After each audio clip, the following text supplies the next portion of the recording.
વિદ્યાર્થી મિત્રો કેમ છો? મારી યુટ્યુબ ચેનલમાં આજના લેક્ચરમાં આપનું સ્વાગત છે. મારો આજનો લેક્ચર છે ધોરણ 12 કોમર્સ આંકડાશાસ્ત્ર ભાગ 1ના ચેપ્ટર નંબર 2 સુરેખ સહસંબંધનો. આજના લેક્ચરની અંદર હું તમને સ્વાધ્યાય 2ના વિભાગ Fનો દાખલા નંબર 5 અને 6 શીખવાડીશ. તો આની અગાઉના દાખલા જો તમે ના જોયા હોય તો મેં ચેનલમાં પ્લેલિસ્ટ બનાવીને મૂકેલું છે, તો તમે ત્યાં જઈને જોઈ શકો છો. તો શરૂઆત કરીએ આપણે દાખલા નંબર 5ની. દાખલા નંબર 5માં સૌથી પહેલાં રકમ જોઈએ તો એક ડૉક્ટર તેમના એક સંશોધન કાર્ય માટે માતાના વજન અને જન્મ સમયે તેના બાળકના વજન એટલે કે 2 જણાનું વજન લીધું છે, માતાનું અને બાળકનું. બંને વચ્ચેનો સંબંધ જાણવા એક વિસ્તારના અમુક મેટર્નિટી હોમમાંથી 7 માતા અને તેમના બાળકના વજન વિશે માહિતી મેળવે. એટલે કેટલા? 7. તો આપણે n બરાબર કેટલા આવશે? 7 આવશે. અહીં માહિતી આપી છે માતાનું વજન કિગ્રામાં અને બાળકનું વજન પણ કિગ્રામાં. આ માહિતી પરથી માતા અને બાળકના વજન વચ્ચે કયો સહસંબંધાંક શોધવાનો છે? આપણે ક્રમાંક એટલે કે સ્પીયરમેને જે શોધ્યો હતો તે. તો સ્પીયરમેનની ક્રમાંકની રીતથી આપણે દાખલો ગણીશું. અહીં આપણને 2 માહિતી આપી છે. પહેલી માહિતી x કહીશું, બીજી માહિતીને y કહીશું. તો આને આપણે સૌથી પહેલાં નોટબુકની અંદર કોષ્ટકમાં બનાવી દઈએ. તો કોષ્ટક એનું કંઈક આ પ્રમાણેનું રહેશે. સૌથી પહેલાં x લખી દીધા અને y લખી દીધા. સ્પીયરમેનની ક્રમાંકની પદ્ધતિમાં x અને yનો સરવાળાની કોઈ કિંમત જરૂર હોતી નથી, એટલા માટે એનો સરવાળો કરવો નથી. તો સૌથી પહેલાં x પરથી આપણે શું શોધીએ? rx અને y પરથી ry, એટલે કે xનો ક્રમાંક અને yનો ક્રમાંક. ક્રમાંક આપવા માટે આપણે શું ધ્યાનમાં રાખીએ છીએ કે સૌથી મોટી સંખ્યા હોય એને પહેલો નંબર આપવાનો અને સૌથી નાની સંખ્યા હોય એને છેલ્લો જે આવતો હોય તે. એમ લાઇનસર ઉતરતા ક્રમની અંદર આપણે નંબરો આપીશું. તો શરૂઆત કરીએ એક્સનો ક્રમ આપવાની, એટલે કે રેન્ક ઓફ એક્સ. એક્સની અંદર આપણે જોવા જઈએ તો સૌથી મોટામાં મોટી સંખ્યા કઈ દેખાઈ રહી છે? તો એક્સમાં સૌથી મોટામાં મોટી સંખ્યા છે 77. તો જે સંખ્યા સૌથી મોટી હોય તેને આપણે શું ક્રમાંક આપીશું? 1. તો 77ની સામે લખી દઈએ 1. 77 પછી નાની સંખ્યા કઈ છે? 72. તો 72ની સામે લખી દઈશું 2. 72 પછી નાની સંખ્યા કઈ છે? તો 72 પછી નાની સંખ્યા છે 66. પણ 66 કેટલી વખત આપ્યા છે? 2 વખત આપ્યા છે. તો 3 અને 4 નંબર. કયો નંબર આપવો પડશે એને? 3 અને 4. તો કયા 66ને 3 અને કયા 66ને 4 આપવો એ આપણને ખબર નથી. તો આપણે શું કરવાનું? 3 અને 4ની સરેરાશ લઈ લેવાની. 3 અને 4ની સરેરાશ માટે શું કરીએ કે 3 + 4 ભાગ્યા 2. 3 ને 4 7, 7 ભાગ્યા 2 કરીએ તો 3.5. તો બંને 66ની સામે શું લખી દઈશું આપણે? 3.5. 66 પછી નાની સંખ્યા કઈ છે? 64. તો 64ને આપણે કયો નંબર આપીશું? 5 નંબર. તો 64ની સામે લખી દઈએ 5. 64 પછી નાની સંખ્યા કઈ છે? તો 64 પછી નાની સંખ્યા છે 60. તો એને સામે આવશે 6 નંબર. હવે એક જ સંખ્યા વધી છે 59. તો એની સામે આવશે નંબર 7. એ જ રીતે હવે RYને ક્રમાંક આપી દઈએ આપણે. RYમાં સૌથી મોટામાં મોટી રકમ કઈ છે? તો 3.4. એની સામે લખીએ 1. 3.4 કરતાં નાની સંખ્યા છે 3.1. તો એની સામે લખીએ 2. 3.1 કરતાં નાની સંખ્યા છે 3.0. તો એની સામે લખીએ 3. 3.0 કરતાં નાની રકમ છે 2.8. તો 2.8ની સામે લખીએ 4. 2.8થી નાના 2.7. તો એની સામે લખીએ 5. 2.7થી નાની કિંમત છે 2.5. તો એની સામે લખીએ 6. અને સૌથી નાની કિંમત 2.3. તો એની સામે આવશે 7. એટલે કે આપણી પાસે 7 રકમો આપેલી છે. અવલોકનો કેટલા છે? 7. તો n બરાબર પણ કેટલા લખી દઈએ? અહીંયા 7 લખી દઈએ. હવે ડી એટલે તફાવત, મીન્સ ડિફરન્સ. rx - ry એટલે આ બંનેની બાદબાકી. 7માંથી 6 જાય તો 1. 2માંથી 1 જાય તો 1. 3.5માંથી 2 જાય તો 1.5, 5માંથી 5 જાય તો 0, 1માંથી 4 જાય તો -3, 3.5માંથી 7 જાય તો -3.5 અને 6માંથી 3 જાય તો 3. હવે આપણે જોઈએ કે પ્લસ અને માઇનસનું ટોટલ સરખું થાય છે તો 3, 4, 5, 6.5 પ્લસ કેટલા છે 6.5, માઇનસ જોઈ લઈએ 3 ને 3 6.5 તો બંનેનું ટોટલ સરખું છે માટે સિગ્મા ડીની કિંમત શું મળશે આપણને 0. આ હંમેશા શૂન્ય જ મળવી જોઈએ. જો ના મળે તો દાખલામાં ક્યાંય ભૂલ કરી હોય તેવું સમજવું અને ફરીથી ગણી લેવું. હવે આપણે ડી સ્ક્વેર શોધીશું એટલે કે આ જે ડી શોધે તફાવત એનો વર્ગ કરવાનો અને વર્ગ હંમેશા પ્લસ જ મળશે, ક્યારેય માઇનસ આવશે નહીં. 1નો વર્ગ 1, 1નો વર્ગ 1, 1.5નો વર્ગ 2.25, 0નો વર્ગ 0, 3નો વર્ગ 9, 3.5નો વર્ગ 12.25 અને 3નો વર્ગ 9. હવે આ બધી જે સંખ્યાઓનો આપણે શું કરવાનો છે સરવાળો. તો 9, 9, 18, 19, 20, 20 ને 2 22, 22 ને 12 34, 34.50. હવે 34.50 લખો કે 34.5 લખો, બંનેની કિંમત કેવી કહેવાય? સરખી જ કહેવાય. તો 34.5 લખી દીધા. હવે અહીં આપણને એક રકમ 2 વખત મળી હતી. કઈ રકમ 2 વાર મળી હતી? તો 66 2 વખત હતા. તેના માટે આપણે CFની ગણતરી કરવી પડશે. કેમ કે અવલોકનનું પુનરાવર્તન થયું માટે. તો પુનરાવર્તિત અવલોકન કયું છે? તો લખી દઈએ 66. અવલોકન જેટલી વખત પુનરાવર્તન પામે છે તો 66 કેટલી વખત આવ્યા હતા? 2 વખત. એક શું કહેવાશે? એને એમ કહેવાય. તો અહીંયા એમની જગ્યાએ 2 લખી દઈએ તો 2નો ઘન -2/12 ગણતરી. 2નો ઘન કેટલો થાય? 8, 8 - 2/12. 8માંથી 2 જાય તો 6/12. તો 6/12 કેટલા આવશે? 0.5. હવે બીજું તો CF કોઈ છે નહીં, જો હોય તો ટોટલ કરવું પડે પણ છે નહીં એટલે આ 0.5 મળ્યા એ શું કહેવાશે? આપણા CF એટલે કે કરેક્શન ફેક્ટર. CF એટલે શું કહેવાય? કરેક્શન ફેક્ટર કહેવાશે. હવે એ કિંમત આપણે સૂત્રની અંદર મૂકી દઈએ બધી જે મળી છે તે. તો સૂત્રની અંદર R બરાબર 1 - 6 બ્રેકેટમાં sigma D square plus CF છેદમાં n(n²-1). તો આ સ્પીયરમેનનું ક્રમાંકનું સૂત્ર છે, એની અંદર કિંમત મૂકવાની છે. 1 - 6m સિગ્મા ડી સ્ક્વેર કેટલા મળ્યા છે આપણને? 34.5 વત્તા CF કેટલા મળ્યા? 0.5 છેદમાં એનની કિંમત આપણે કેટલી લીધી હતી? 7. તો એનની જગ્યાએ 7 કૌંસમાં n² એટલે કે 7નો વર્ગ ઓછા 1. ગણતરી 1 - 6 આ બંનેનું ટોટલ મારીએ તો થશે 35 છેદમાં 7ના 7. 7નો વર્ગ 49, 49માંથી 1 જાય તો મળશે 48. હવે આ બંનેનો ગુણાકાર કરીએ. અહીંયા સામે લખું છું 1 - 35 × 6 કરીએ તો 210 છેદમાં 48 × 7 કરીએ તો 336. હવે ભાગાકાર કરી લઈએ 210/336નો. તેનો જવાબ મળશે આપણને 0.625.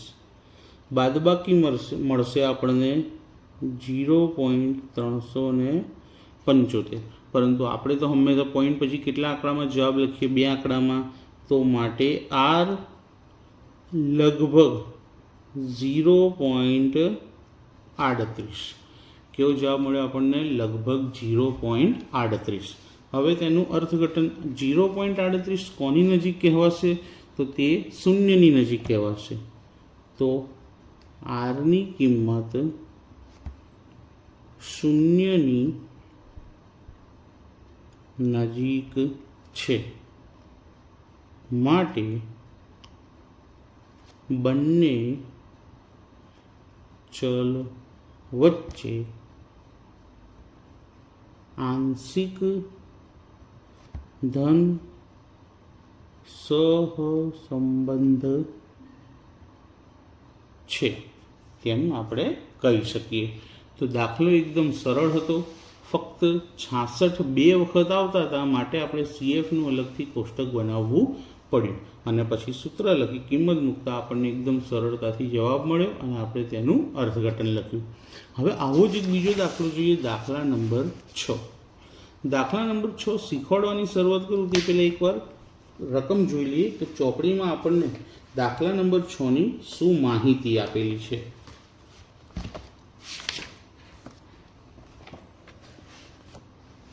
તો ચોપડીમાં દાખલા નંબર 6ની માહિતી કંઈ આ પ્રમાણે આપણને આપવામાં આવી છે કે અમદાવાદમાં દિવસનું મહત્તમ તાપમાન અને આઈસ્ક્રીમના વેચાણ વચ્ચેનો સંબંધ જાણવા માટે નીચેની માહિતી મેળવવામાં આવી છે. મહત્તમ તાપમાન સેલ્સિયસમાં અને આઈસ્ક્રીમનું વેચાણ કિલોગ્રામમાં. બંને કિંમતો આપી. પહેલી કિંમતને શું કહીશું? એક્સ, બીજી કિંમત વાય. અને આ પરથી આપણે ક્રમાંક સહસંબંધાંક એટલે કે સ્પીયરમેનની પદ્ધતિ ગણવાની છે. તો કોષ્ટકને પહેલાં દોરી દઈએ આપણે નોટમાં. કોષ્ટક દોરી દીધા પછી કિંમતો લખવાની છે આપણે. કિંમતો લખવા માટે તો આપણે શું કરીશું કે ભાઈ એક્સ પરથી આર એક્સ અને વાય પરથી આર વાય, એટલે કે એક્સનો ક્રમ અને વાયનો ક્રમ લખીશું. તો એક્સના ક્રમમાં જોઈએ સૌથી મોટામાં મોટી કિંમત કઈ છે? તો સૌથી મોટામાં મોટી કિંમત છે 45. તો 45ની સામે આવશે 1. 45થી નાની કિંમત કઈ છે? 44. તો એની સામે આવશે 2. 44થી નાની કિંમત કઈ છે? 42. તો એની સામે આવશે 3. 42 કરતાં નાની રકમ કઈ છે? તો 40. પણ 40 તમે જુઓ 1, 2 અને 3 વખત છે. આપણે 3 નંબર તો આપી દીધા. તો હવે 40ની સામે 4, 5 અને 6. હવે કયા 40ની સામે 4 લખવા, કયાની સામે 5 લખવા અને કયાની સામે 6 લખવા? તો એની આપણે ગણતરી કરવી પડે. તો ગણતરી તમને એક રફકામમાં દેખાડી દઉં.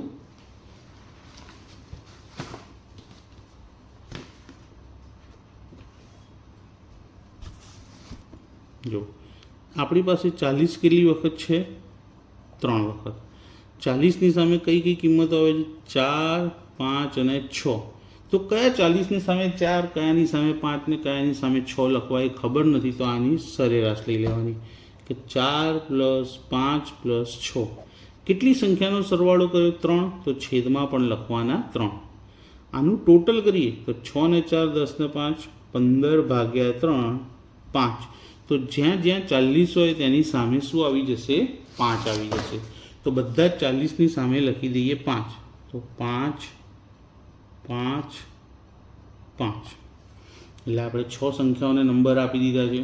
હવે 7મા નંબરે શું આવશે? તો 39. અને છેલ્લે 8મા નંબરે આવશે 35. તો અહીંયા આપણને 8 કિંમતો આપેલી છે, માટે n બરાબર કેટલા લખી દઈએ? 8. હવે એ જ રીતે આર વાયમાં ક્રમાંક આપીએ. આર વાયમાં સૌથી મોટામાં મોટી કિંમત કઈ છે? 920. તો એની સામે લખીએ 1. 920 પછી 900. તો એની સામે લખીએ 2. 900 પછી એના પછી નાની કિંમત આપણી પાસે કઈ આપેલી છે? 750. પણ 750 કેટલી વખત છે? 2 વખત છે. તો 3 અને 4 આવે 750ની સામે. તો એની પણ ગણતરી જોઈ લઈએ. 750 2 વખત છે અને એની સામે શું આવે છે? 3 અને 4. તો આ બંનેની સરેરાશ લઈ લેવાની. 3 + 4/2. 3 ને 4 7/2 અને 7/2 થાય 3.5. તો બંને 750ની સામે આપણે શું લખી દઈશું? 3.5. તો 750ની સામે 3.5. અહીંયા પણ 750ની સામે 3.5. 750 પછી એના પછી નાની રકમ કઈ છે આપણી પાસે? 720. 720ની સામે શું આવશે? 5. કારણ કે 1, 2 આ 3, 4 અને હવે 5. 5 પછી 720 કરતાં નાની રકમ કઈ છે? તો 680. તેની સામે કેટલા આવશે? 6. 680થી નાની રકમ કઈ છે? 630. તેની સામે 7. અને સૌથી નાની રકમ 600, એની સામે 8. હવે આપણે ડી એટલે કે તફાવત શોધી લઈએ. RX minus RY. 8માંથી 8 જાય તો 0. 3માંથી 6 જાય તો -3. 5માંથી 3.5 જાય તો 1.5. 7માંથી 7 જાય તો 0. 2માંથી 1 જાય તો 1. 5માંથી 3.5 જાય તો 1.5. 1માંથી 2 જાય તો -1. અને 5માંથી 5 જાય તો 0. હવે જોઈ લઈએ પ્લસ અને માઇનસ સરખા થાય છે કે નહીં. તો જો 1.5, 1.5, 3. 3 ને 1 4. તો પ્લસ સંખ્યાનું ટોટલ 4 અને માઇનસનું ટોટલ કરીએ તો 1 અને 3 4. તો પ્લસ માઇનસનું ટોટલ સમાન છે, માટે જવાબ આવશે 0. હવે વર્ગ કરીએ. વર્ગ ક્યારેય માઇનસ મળશે નહીં. 0નો વર્ગ 0, 3નો વર્ગ 9, 1.5નો વર્ગ 2.25, 0નો 0, 1નો 1, 1.5નો 2.25, 1નો 1, 0નો 0. હવે આનું પણ ટોટલ કરી લઈએ. 9 ને 1 10, 10 ને 1 11, 11 અને આ 2 ને 2 4, 11 ને 4 15. 15.25 25 50, એટલે કે 15.50 લખો કે 5 લખો, બંને કેવા કહેવાય? સરખા. હવે કઈ સંખ્યા 2 વખત મળી છે આપણને? એક તો જો 40 મળ્યા છે આપણને 3 વાર, અને બીજા ખાનાની અંદર 750 મળ્યા છે 2 વાર. તો CFમાં બંનેની ગણતરી કરવાની રહેશે. પહેલાં લખી દઈએ 40 અને બીજામાં લખીએ 750. 40 કેટલી વખત હતા? 3 વખત. 750 કેટલી વખત મળ્યા હતા? 2 વખત. તો આજે 3 અને 2 મળ્યા, એ કોની કિંમત છે આપણી પાસે? તો એ એમની કિંમત છે. તો અહીંયા આપણે લખી દઈએ એમ. હવે ત્રીજા ખાનામાં એમનું જે સૂત્ર લખ્યું છે m³ - m/12, ત્યાં આગળ આ કિંમત મૂકીએ. તો પહેલામાં આવશે 3/3 -3/12. 3/3 27 -3/12. 27માંથી 3 જાય તો 24. 24/12 કરીએ તો શું જવાબ આવશે? 2. એ જ રીતે 2 મૂકીએ હવે, કે 2/3 -2/12. 2/3 કરીએ તો 8 -2/12. 8માંથી 2 જાય તો 6. 6/12 કરીએ તો મળે 0.5. હવે અહીંયા CFમાં આપણને 2 કિંમત મળી છે, 2 અને 0.5. તો એનો સરવાળો કરીએ, એને CF કહેવાશે. 2.5. આ બંનેનું ટોટલ કરી લીધું.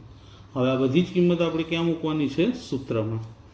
સૂત્ર લખી લીધું છે કે R બરાબર 1 ઓછા 6 કૌંસમાં સિગ્મા d² પ્લસ CF કૌંસ પૂરો છેદમાં n કૌંસમાં n² માઇનસ 1. કિંમત મૂકીએ. 1ના 1, 6ના 6. સિગ્મા d² કેટલા મળ્યા છે? 15.5 વત્તા CF કેટલા મળ્યા? 2.5 છેદમાં n કેટલા છે આપણી પાસે? 8. તો nની જગ્યાએ 8 કૌંસમાં 8નો વર્ગ ઓછા 1. હવે 1 માઇનસ 6. હવે ટોટલ કરીએ તો 15 ને 2 17 અને 5 ને 5 આ પણ 1 થઈ જશે, એટલે ટોટલ થશે 18 છેદમાં 8 કૌંસમાં 8નો વર્ગ 64. 64માંથી 1 જાય તો 63. સામે ગણતરી 1 માઇનસ 18 × 108 અને 63 ગુણ્યા 8 કરીએ તો જવાબ આવશે 504. તો 1 માઇનસ 108/504 નો આન્સર શું મળે છે આપણને? તો એનો જવાબ આવે છે 0.21.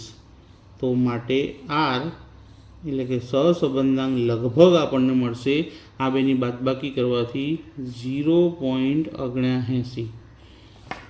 તો શું જવાબ મળ્યો? 0.79. હવે તેનું અર્થઘટન જોઈ લઈએ કે આરની કિંમત કોની નજીક કહેવાશે? આ એકની નજીક છે, માટે બંને ચલ વચ્ચે ગાઢ ધન સહસંબંધ છે તેમ કહેવાય. તો આ દાખલો પણ આગળના જેવો જ હતો, પણ અહીંયા આપણે પુનરાવર્તિત અવલોકન 2 હતા, 40 અને 750. તો પહેલાં કોષ્ટક દોરી લીધું દાખલાનું, ત્યારબાદ CFની ગણતરી માટેનું કોષ્ટક દોર્યું, ત્યારબાદ સૂત્રમાં કિંમત મૂકી જવાબ લાવ્યા અને તેનું અર્થઘટન લખી દીધું. તો મિત્રો, આજનો લેક્ચર તમને કેવો લાગ્યો મને કોમેન્ટ કરી જરૂરથી જણાવજો. અને જો તમે ચેનલ ઉપર નવા હો તો ચેનલને સબસ્ક્રાઈબ કરવાનું ભૂલતા નહીં અને તમારા મિત્રોને આ વિડીયો જરૂરથી શેર કરજો, જેથી ચેનલને સપોર્ટ મળશે. Thank you.